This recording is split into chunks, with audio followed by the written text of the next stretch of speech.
Welcome to the Kill Count, where we tally up the victims in all our favorite horror movies. I'm Surreal, and today we're looking at The Ring 2, which came out in 2005. Now this movie is not really good, really. This movie completely changes everything that happened in the first movie and stuff like that. So basically, this movie is about, Rachel and Aiden, coming back, trying to get their new lives together and stuff.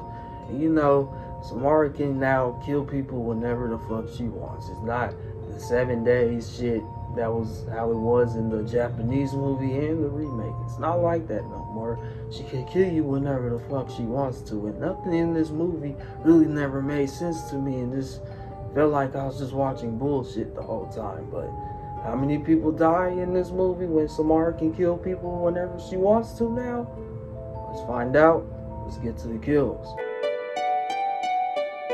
The movie begins with Jake trying to show Emily this videotape, and he also tells her that it'll be the scariest thing that she ever watched. He get done convincing her, she agrees to watch the tape, and he goes in the kitchen. And after that, bro's just telling us that he only has like 2 minutes left before she watches it. And after that, we see her sitting right here just watching it and stuff like that. Then after that, Jake gets a call from his friend and congratulates him for passing it on to somebody else. Jake goes back in there. She finds out she was just playing it, but she was covering her eyes the whole time. See the tape still playing or whatever, then Samara's about to kill Jake, and she does when we get that flash and stuff. And after that, we meet back up with Rachel and Aiden starting their new lives in a new house. After that, at Rachel's job, they all hear about what happened to Jake. What do they say?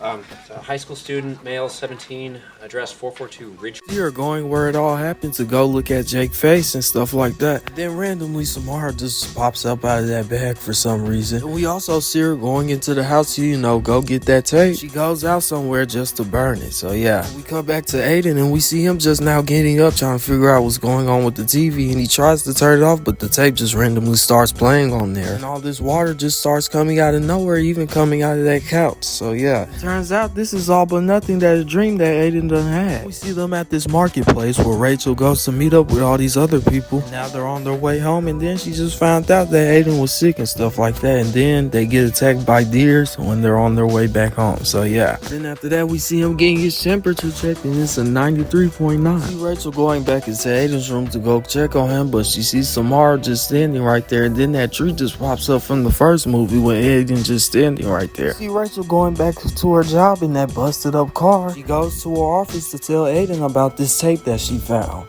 Last night, I found a tape. It was one of hers. And I made it so we'd never have to see it again.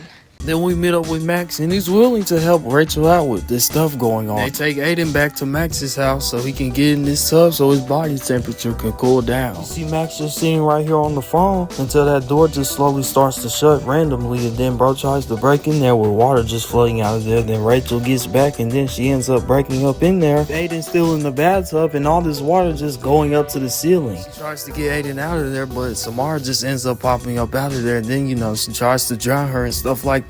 Max goes back in there. It just looked like she's just trying to kill her son. And then they take Aiden to the hospital hoping that he gets better and stuff like that. Then this doctor shows up telling Rachel that she can't be in there with Aiden alone because she feel like Rachel's just been abusing him with all them scars on his body. You see Rachel trying to go find Samara's parents. See Rachel back at the Morgan family house, which is currently about to be sold. She goes in there. She meets up with this guy that's hosting an open house for them and stuff like that. And she asks him, do he know what happened to the previous owners? And he said they bought a condo. And we see Rachel going to go do some research in his basement about the family. Well, we see Aiden just now waking up and speaking with this doctor. He asks her, where is his mother? Where's my mommy? Now the doctor is refusing to let Aiden go, so Aiden uses his mind control to make the doctor stick this needle into the side of her chin and kills her too. So yeah, see Rachel at this place where Samara's mom used to be at, and she also tells her about how she tried to kill her baby when she tried to drown her in this fountain or whatever, and then people obviously ended up stopping her. So yeah, so now we see Rachel there, and she's asking her why did she try to kill her baby and stuff like that. And Evelyn ends up telling Rachel if she wants to get Aiden free, she has to kill him. Now we see Aiden back at Max's house and stuff like that. And Rachel comes back and just finds Max's coat, you know, still sitting on that chair when he came in. She goes out to his car and find out that he's dead, so that gives me another kill to count. So yeah, now we see Aiden knocked out so Rachel can attempt to get Samara out of him. He turns on that bath and starts drowning, bro, so she can get up out of him. So yeah, she ends up successfully doing it with Samara, you know, flying up out of him and stuff like that. But also she's still up on the TV, so I guess Rachel's gonna go in there to, you know, finally put Samara down once and for all. And she does that. Samara grabs her into the TV and they both fall down in this well and stuff like that. And Rachel notices her escape route is always open and stuff like that, so she goes up there to climb up there and stuff like that and get up out of that shit so she can close it back. I'm not your fucking mommy. Now we see Rachel killing herself so she can go back to her regular life, and that means that this movie is finally about to be over. Now Rachel's back into the regular world or whatever, where everything's back to normal, and then the movie ends where we get this wide shot of them just hugging each other and zooming out of the house. By my count, I counted 3 kills in this movie, which being 2 men and 1 lady. So yeah, that gives us a more bluer side of this pie chart. With a runtime of 110 minutes, that leaves us with a kill on average every 36 minutes even. So yeah, that's basically it with this movie. I hope you guys enjoyed this movie. And yeah, next week we will be looking at The Monkey. This came out this year actually, so get ready for that.